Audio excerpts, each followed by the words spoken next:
And I think the number one difference between me and the other candidates in this race is the scale of change. That I want to methodically go through the process. I've had enough experience, I've seen Washington enough, and I've done enough things, both with Reagan in the 80s and then as Speaker of the House with Bill Clinton in the 90s, that I think we've really got to set the stage to have a campaign this fall in which we have a team running so that we can win the Senate, we can win the House, we can start doing things from day one. Part of what helped crystallize this for me was a comment last weekend in Davos, Switzerland, by George Soros, the very left-wing billionaire.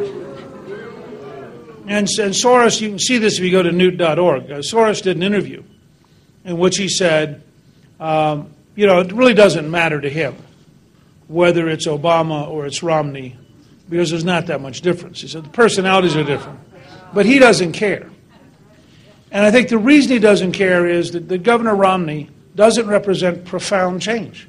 He doesn't represent, if you look at what he did in Massachusetts, he basically accommodated liberal Democrats. And if you look at Romneycare and compare it to Obamacare, if you look at who he appointed as judges, they were people who made liberal Democrats happy. And he's not a bad person per se, but he's also not a person who goes in there with force and will and fundamentally changes things. And we're in a situation where you need fundamental change.